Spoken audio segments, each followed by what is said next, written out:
অধস্তন আদালতের বিচারকদের শৃঙ্খলা ও আচরণবিধির বিষয়ে রাষ্ট্রপতিকে ভুল বোঝানো হয়েছে। সোমবার প্রধান বিচারপতির নেতৃত্বে আপিল বিভাগের পূর্ণাঙ্গ বেঞ্চ এই মন্তব্য করেন। এ সময় আইন মন্ত্রণালয়ের 2 সচিব আদালতে উপস্থিত ছিলেন।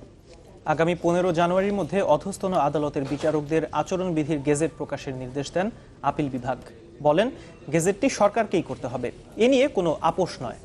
আরও জানাচ্ছেন মাসুদুর রহমান।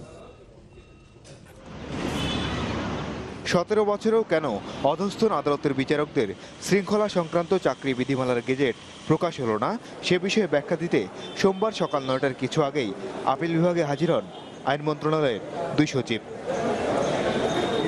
এ সময় আপিল বিভাগের প্রশ্নবাণে জর্জরিত হন রাষ্ট্রের প্রধান আইন কর্মকর্তা। আপিল বিভাগের মন্তব্য, বিচারকদের চাকরি বিধিমালার বিষয়ে ভুল বোঝানো হয়েছে রাষ্ট্রপতিকে, যে কারণে সুপ্রিম কোর্টে পাঠানো চিঠিতে বলা হয়েছে এ নিয়ে বিধিমালা প্রকাশের প্রয়োজন নেই। আদালত বলেন, বিচার বিভাগের স্বাধীনতার প্রশ্নে কোনো আপোষ নয়।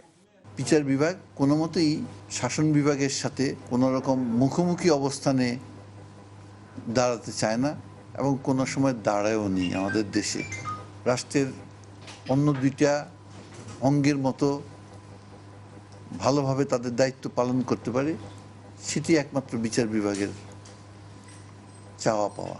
তবে রাষ্ট্রপতির চিঠির বিষয়ে আইন সচিব আদালতকে বলেন, উপরের নির্দেশ অনুযায়ী তিনি কাজ করেছেন। পরে আদালত আগামী 15 জানুয়ারির মধ্যে বিচারকদের বিধিমালার গেজেট প্রকাশের নির্দেশ দেন। এখানে নিশ্চয়ই মন্ত্রণালয়ের যেই ভাবে গেছে, রাষ্ট্রপতি সেভাবেই হয়তো সম্মতি দিয়েছেন।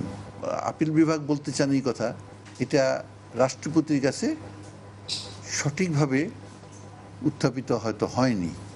যদিও আদালত থেকে বেরিয়ে এ নিয়ে কথা বলতে রাজি হননি আইন সচিব। সময় দিয়েছে, এটা 11 দিন মহোদয় বলবেন। না না না, প্লিজ প্লিজ। সিনিয়র আইনজীবী শাহাদিন মালিক মনে করেন, সব দেশের নির্বাহী বিভাগই বিচার বিভাগের উপর হস্তক্ষেপ করতে চায়। বিচারকদের আচরণবিধি প্রকাশ না করা তারই অংশ।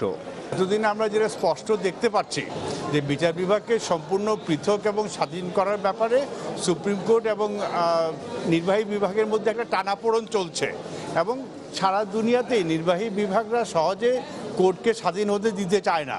তো ওইভাবে আমাদেরও নির্বাহী বিভাগ বিভিন্নভাবে এটা চেষ্টা করছে যে সম্পূর্ণ যাতে স্বাধীন না হয়। বিচারকদের বিধিমালার বিষয় নিয়ে কোনো কথা বলতে রাজি হননি আইনমন্ত্রী। বলেন, আদালতের আদেশের পরে এ বিষয়ে মন্তব্য করার এখতিয়ার তার নেই। মাননীয় সুপ্রিম কোর্টে জানানো হয়েছে, মহামান্য রাষ্ট্রের উপরে কথা বলার ক্ষমতা আমার নাই।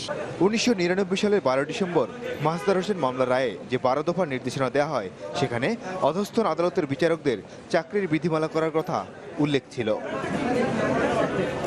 মাসুদুর রহমান, চ্যানেল 24, ঢাকা।